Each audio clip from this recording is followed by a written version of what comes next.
રાજકોટમાં આવતીકાલે મળશે ક્ષત્રિય સમાજનું સંમેલન। આવતીકાલે સાંજે 5 વાગે મહાસંમેલન શરૂ થશે। રાજકોટ પોલીસ આપી શકે છે મહાસંમેલનને મંજૂરી। આ અંગેની જાણકારી મળી રહી છે। ડીસીબી, એસઓજી, એલસીબી સહિત સ્થાનિક પોલીસ સહિત 250 થી વધુ અધિકારીઓ અને જવાનો બંદોબસ્ત તૈનાત રહેશે। બંદોબસ્તમાં પોલીસે ટ્રાફિક અંગે પણ સર્વેની કામગીરી પૂર્ણ કરી દીધી છે।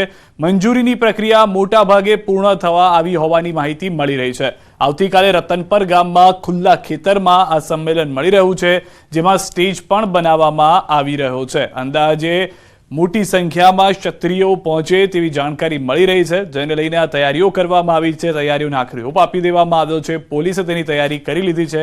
મંજૂરી મળી શકે છે, પરવાનગી મળી શકે છે સભાની। 1,00,000-2 લાખ માણસની વ્યવસ્થા કરવામાં આવી રહી છે। ખાસ કરીને ટાવર પણ સાઉન્ડ સિસ્ટમ ઊભી કરવામાં આવી રહી છે। કેવડી સાઉન્ડ સિસ્ટમ? સાઉન્ડ સિસ્ટમ હે બહુ મોટી છે, જબરદસ્ત છે। તરફ સાબરકાંઠાના હિંમતનગરમાં રૂપાલાના નિવેદનના વિરોધમાં ક્ષત્રિય રાજપૂત સમાજનું સંમેલન યોજાયું। સાબરકાંઠા અને અરવલ્લી જિલ્લાના આ સંમેલનમાં મોટી સંખ્યામાં ક્ષત્રિય સમાજના આગેવાનો જોડાયા। સંમેલનમાં રૂપાલાની ટિકિટ રદ કરવાની ઉગ્ર માંગ કરાઈ।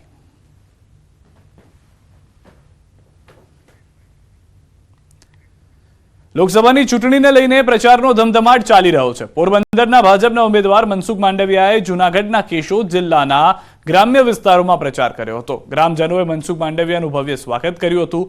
પ્રચાર કાર્ય માટે સાંસદ રમેશ ધડુક, ધારાસભ્ય દેવાભાઈ માલમ સહિત ભાજપના આગેવાનો ઉપસ્થિત રહ્યા હતા।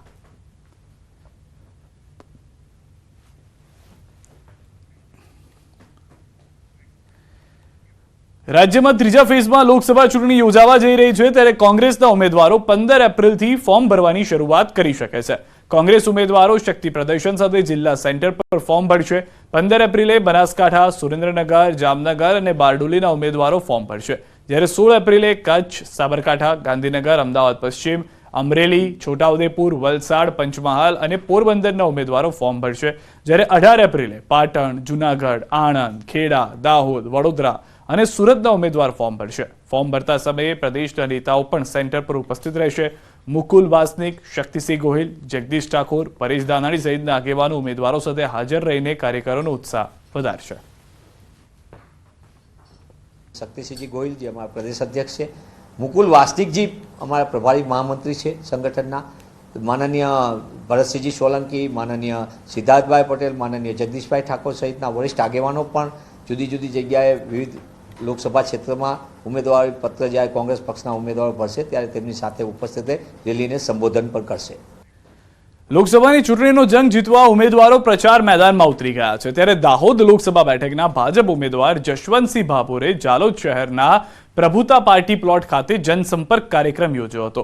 તેમણે દાહોદની લોકપ્રિય વસ્તુઓ વિશે જાણકારી આપી હતી। જનસંપર્ક અભિયાન કરીને તેમણે મતદારોના આશીર્વાદ લીધા હતા અને 5 લાખથી વધુ લીડથી જીતવાનો વિશ્વાસ પણ વ્યક્ત કર્યો હતો।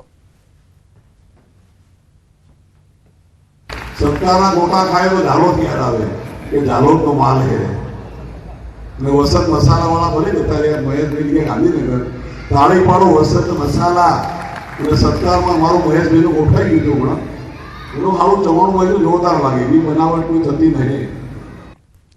ચૂંટણી સમયે આંતરરાજ્ય સરહદો પર તકેદારી વધારાઈ છે। ખાસ કરીને દારૂ અને બિનહિસાબી રોકડ અને ગેરકાયદે ચીજોને હેરાફેરી પર નજર રખાઈ રહી છે। મહારાષ્ટ્રને અડીને આવેલા નર્મદા જિલ્લાની સરહદો પર પણ તકેદારી વધારાઈ છે।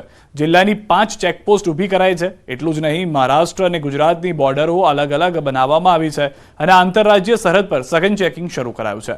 હાલ 200 થી વધુ જવાનો ચેકિંગમાં જોડાયા છે। जो कॉन्ट्राबैंड आइटम्स है, बुलियन है या फिर कैश है, वो इलीगली न आए, इसके लिए हमने 6 जगह पे अंतर्राज्य चेक पोस्ट खड़ी की है, जिसके ऊपर पुलिस, होमगार्ड और जीआरडी के साथ में 24/7 वीडियोग्राफी के अंदर चेकिंग रहती है। इस चेक पोस्ट के ऊपर काफ़ी अच्छी प्रमाण में हमने प्रोहिबिशन के केसेस और उसके साथ में मोटर व्हीकल एक्ट के केसेस भी किए हैं। 2024ની લોકસભાની ચૂંટણીને લઈ હાલ જે પોલીસ છે જે તંત્ર સતત થયું છે, નર્મદા જિલ્લો એ મહારાષ્ટ્રની બોર્ડરને આવે, કોઈ પણ કે કંઈ અન્ય લોકો કોઈ પણ જાતનું જે કેફી પીણું છે, જે દારૂ છે, જેની હેરાફેરી ના કરે એ માટેની પોલીસ મૂકવામાં આવી છે। એક પીઆઈ, એક પીએસઆઈ કરીને આ લોકો તમામે તમામ ચેકિંગ હાથ ધરી રહ્યા છે. સારું છે કે કેફી પીણું છે જે નર્મદા જિલ્લામાં ના પ્રવર્તે, ગુજરાતમાં ના પ્રવર્તે એ માટેનું જે ચેકિંગ છે એ ચેકિંગ હાથ ધરવામાં આવી રહ્યું છે. તમે જોઈ શકો છો તેમ કે ધનસરા ચેકપોસ્ટ છે અને મહારાષ્ટ્રને આવેલી આ બોર્ડર છે. આ બોર્ડર પર પોલીસનું સઘન ચેકિંગ હાથ ધરવામાં આવ્યું છે. એટલે જે 2024ની ચૂંટણી છે એ ચૂંટણીમાં કોઈ પણ જાતની અનિચ્છા બનાવ ના બને અને દારૂની હેરાફેરી ના થાય, જેની ખાસ કરીને કાળજી લેવામાં આવી રહી છે. અને આ કાળજી લેવાતા હાલ નર્મદા પોલીસ સતર્ક બની છે અને તમામે તમામ જે આવતા વાહનો છે જેનું ચેકિંગ હાથ ધરવામાં આવી રહ્યું છે. દીપક પટેલ, ન્યૂઝ 18 ગુજરાતી, નર્મદા. નવસારી જિલ્લામાં ભાજપ પૂરજોરથી પ્રચાર કરી રહી છે. યુવા મતદાર સુધી પહોંચવા ભાજપ બૂથ લેવલે કામ કરી રહ્યું છે. યુવા મોરચાના પ્રદેશ અધ્યક્ષ ડોક્ટર પ્રશાંત કોરાટે નવસારી જિલ્લાની મુલાકાત લીધી અને વિસ્તારના યુવા મોરચાના કાર્યકરો સાથે બેઠક કરી.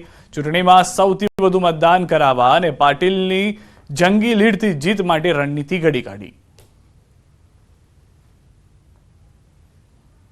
યુવા મોરચાના કાર્યકર્તાઓ જે રીતે પ્રદેશના અધ્યક્ષશ્રીએ પેજ સમિતિનું ગઠન કર્યું છે, એ જ રીતે યુવા મોરચાના કાર્યકર્તાઓ માય બૂથ 30 યુથ એટલે કે 35 વર્ષથી નીચેના યુવાનોને આઈડેન્ટિફાઈ કરી એમને સંપર્ક કરીને આગામી સમયમાં 7મી તારીખે મતદાન વધારે કરાવે એના માટેનું કામગીરી એમને સોંપવાની છે. બનાસકાંઠા લોકસભા બેઠક પર ભાજપ ઉમેદવાર રેખાબેન ચૌધરી જોરશોરથી પ્રચાર કરી રહ્યા છે. ગામડાઓમાં રેખાબેનને લોકોનો સારો પ્રતિસાદ મળી રહ્યો છે. રેખાબેનની પ્રચાર યાત્રા જ્યારે વાવ તાલુકાના માડકા ગામમાં પહોંચી તો ગ્રામજનોએ અનોખો આવકાર આપ્યો. ભૂદેવોએ સંસ્કૃતમાં મંત્રોચ્ચાર કરીને રેખાબેનને આશીર્વાદ આપ્યા. આ દરમિયાન મંત્રોચ્ચારથી વાતાવરણ ધાર્મિક અને ઉર્જામય બની ગયું હતું.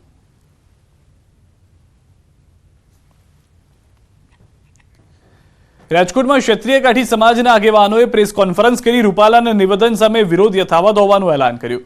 ગઈકાલે અખિલ ભારતીય કાઠી ક્ષત્રિય સમાજના પ્રમુખે સમાધાનની જાહેરાત કરી હતી, જેની સામે સૌરાષ્ટ્રના કાઠી ક્ષત્રિયોએ વિપરીત નિવેદન આપ્યું.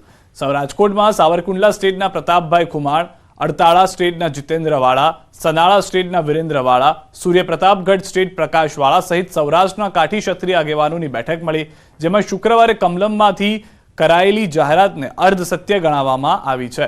પ્રતાપ ખુમાણે કહ્યું કે સમાજના કેટલાક આગેવાનોએ જે જાહેરાત કરી તે અર્ધ સત્ય છે. કેટલાક ગણ્યા ગાંઠિયા લોકો સમાજનો નિર્ણય ન લઈ શકે, સાથે જ દબાણમાં આવીને જાહેરાત કરી હોવાનો દાવો કર્યો.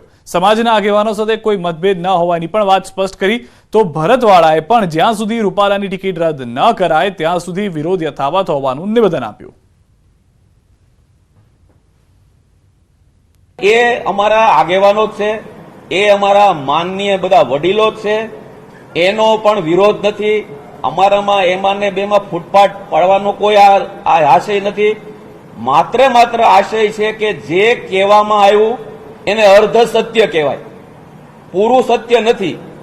જાહેર મોટા બિઝનેસમાં પડ્યા હોય, એના કારણો હોય, કોઈ અંગત કારણો હોય, પ્રેશરાઇઝ કરવામાં આવતા હોય. મુદ્દો એ છે કે મીટિંગ ક્યાં બોલાવવામાં આવી હતી, પ્રેસ મીટ ક્યાં બોલાવવામાં આવી હતી? કમલમમાં ભાજપના કાર્યાલય. આ મીટિંગ ક્યાં બોલાવવામાં આવી છે એનું મહત્વ છે. મુદ્દો વ્યક્તિગત છે, મુદ્દો પક્ષ સાથે નથી, મુદ્દો રાષ્ટ્રીય નીતિ સાથે નથી, મુદ્દો નરેન્દ્ર મોદી સાથે નથી. પણ ક્યાં સુધી? સમગ્ર સમાજે ક્યાંય સમર્થન આપેલ નથી અને આ જે સમર્થન છે એક પર્સનલ વ્યક્તિગત રીતે અને ગ્રુપ દ્વારા આપવામાં આવ્યું છે. અને જે ગ્રુપના જે કાર્યકર્તાઓ છે એ ક્યાંક ને ક્યાંક ભાજપને રિલેટેડ અથવા તો ભાજપમાંથી આવે છે, એટલે એમને આ ફરજ પડી હોય સમર્થન આપવાની. આનાથી મોટું બીજી કોઈ વાત નથી. આમાંથી એક જ વસ્તુ છે કે અહીંયાથી રૂપાલાની જે ટિકિટ છે એ કેન્સલ કરવામાં આવે, એમની ઉમેદવારી રદ કરી અને કોઈ પણને બેસાડવામાં આવે તો અમે ભાજપની સાથે છીએ. જો 16 તારીખે આ ઉમેદવારી કેન્સલ ન થઈ તો અમે એના આગળના સ્ટેપ માટે પણ તૈયાર છીએ, ભાજપને મૂકવા પણ તૈયાર છીએ. કચ્છ, દીવ, દમણ, દાદરાનગર માટે જાહેર કરાઈ છે આગાહી. 14 થી 16 એપ્રિલ સુધી ફૂંકાઈ શકે છે તેજ પવન. 30 થી 40 કિલોમીટરની ઝડપે ફૂંકાઈ શકે છે પવન. થંડરસ્ટ્રોમ એક્ટિવિટી સાથે સામાન્ય વરસાદ થશે. ગુજરાતમાં 2 દિવસ રહેશે વરસાદી માહોલ. આજે ગુજરાતના 11 જિલ્લામાં થઈ શકે વરસાદ. વલસાડ, દાહોદ, છોટાઉદેપુર, નર્મદા, આણંદ, નવસારીમાં વરસાદની આગાહી. સુરત, ભરૂચ, અમરેલી, ભાવનગર, ગીર સોમનાથ અને દાદરાનગર હવેલીમાં પણ થઈ શકે વરસાદ. લુણાવાડામાં ટીટોડીએ મૂકેલા ઈંડાને લઈ અંબાલાલ પટેલે આ વર્ષે સારા ચોમાસાની કરી આગાહી. કહ્યું, હાલ જે ઈંડા મૂક્યા છે તે બચ્ચા મોટા થઈને ઉડી જાય ત્યારબાદ વરસાદ આવવાની માન્યતા. તાપીમાં ઉકાઈ ડેમમાંથી 800 ક્યુસેક પાણી છોડાયું. ઉનાળામાં પાણીની માંગ 150 MLD થી વધીને 1520 MLD થઈ. પાણી અતિશય દુર્ગંધ મારતું હોવાથી પાણી છોડાયું. પાણીની નવી આવક થતાં લેવલ 540 મીટરે પહોંચ્યું. એકતાનગરમાં જંગલ સફારીમાં પ્રાણીઓ માટે એસી મુકાયા. કાળઝાળ ગરમીથી પ્રાણીઓને મળશે રક્ષણ, તે માટે 20 જેટલા એસી અને 50 કુલર લગાવાયા. અંગ દઝાડતી ગરમીમાં વિદેશી પ્રાણીઓની ખાસ દેખરેખ રખાશે. મોરબીમાં શંકાસ્પદ ઘીનો જથ્થો ઝડપાયો. નહેરુ ગેટ વિસ્તારમાં ફૂડ વિભાગે દરોડા પાડીને 50 કિલો ઘીનો જથ્થો કર્યો જપ્ત. 300 રૂપિયા પ્રતિ કિલોએ વેચાતા હતા અખાદ્ય ઘી. ફરિયાદના પગલે ફૂડ વિભાગની કાર્યવાહી. જેતપુરમાં સારણના પુલ પર 4 કિલોમીટર લાંબો ટ્રાફિક જામ સર્જાયો. જેસીબી બંધ પડી જતા પુલ પર વાહનોની લાંબી લાઈનો લાગી. ટ્રાફિક જામ થતા જેતપુર ધારાસભ્ય પણ અટવાયા હતા. જેતપુર સિટી પોલીસની જહેમત બાદ વાહન વ્યવહાર પૂર્વવત કરાયો. રાજકોટના શાપર વેરાવળમાં ભેદી ધડાકા થયા હોવાનો સ્થાનિકોનો દાવો. દિવસમાં 3 વખત ગ્રામ્ય વિસ્તારમાં ભેદી ધડાકા થયા હોવાનો દાવો. ભેદી ધડાકાનો અવાજ સાંભળીને લોકો ઘર બહાર દોડી આવ્યા. પંચમહાલમાં ખેતી સાથે મવડાના ફળ ફૂલ વેચીને ગુજરાત લાવતા ખેડૂતોની હાલત કફોડી બની છે. બદલાતા વાતાવરણની અસરના કારણે મવડાના ફૂલની આવક ઘટી. માર્ચ અને એપ્રિલમાં ખેડૂતો ઉજાગરા કરી મવડાના ફૂલ એકઠા કરે છે. ફૂલ એકઠા થયા બાદ ખેડૂતો તેની સુકવણી કરીને તેનું વેચાણ કરે છે. ગત વર્ષની તુલનામાં આ વર્ષે ફક્ત 25% મવડાના ફૂલની આવક થઈ છે. ફૂલની ઓછી આવકના કારણે ખેડૂતોને બેવડું નુકસાન વેઠવાનો વારો આવ્યો. શ્રીનગરમાં ઉનાળુ પાકનું મબલખ ઉત્પાદન થતા ખેડૂતોમાં ખુશી છવાઈ. સારું ઉત્પાદન થતા ખેડૂતોને સારા ભાવ મળવાની આશા બંધાઈ. આ વર્ષે 31,000 હેક્ટરમાં જમીનમાં ઉનાળુ વાવેતર કરાયું. તલ, ઘાસચારો, શાકભાજી, બાજરી, મગફળી અને ડાંગર સહિતના પાકનું વાવેતર થયું. ચરોતરમાં વણાકબોરી ડેમમાં હજી 119 ફૂટની જળસપાટી જોવા મળી. ડેમના 6 દરવાજા રિપેર કરવાની કામગીરીના લીધે 2 મહિના સુધી ખેડૂતોને સિંચાઈનું પાણી નહીં મળે. વણાકબોરી ડેમમાં પાણીનો જથ્થો જળવાઈ રહેતા નહીં રહે પીવાના પાણીની વ્યવસ્થા. પાટણમાં પાલિકાના વેરા વધારા મામલે કોંગ્રેસનું વિરોધ પ્રદર્શન. પાલિકાએ પાણી, સફાઈ, ભૂગર્ભ, ગટર સહિતનો વેરો ડબલ કરી દેતા રોષ. વધારો પાછો ખેંચવાની માંગ સાથે ઉગ્ર વિરોધ કરતા કોંગ્રેસ કાર્યકરોની પોલીસે કરી અટકાયત. ભાવનગરના નારી ગામમાં પાણીનો પોકાર. 20 દિવસથી પાણી ન મળતા સ્થાનિકોની હાલત કફોડી બની. ગંદુ પાણી મળતું હોવાની સ્થાનિકોની ફરિયાદ. બળબડતા તાપમાં પાણી માટે દૂર દૂર સુધી રઝળપાટ કરવા મહિલાઓ મજબૂર. લોકસભાની ચૂંટણીને લઈને સરકારી કચેરીઓમાં અરજદારોને ધર્મના ધક્કા. તમામ અધિકારીઓ ચૂંટણીની કામગીરીમાં વ્યસ્ત રહેતા અરજદારો અટવાયા. આ તરફ અધિકારીઓ જણાવ્યું કે ચૂંટણીની સાથે અરજદારોની એમરજન્સીને લઈને પણ કરાઈ છે કામગીરી.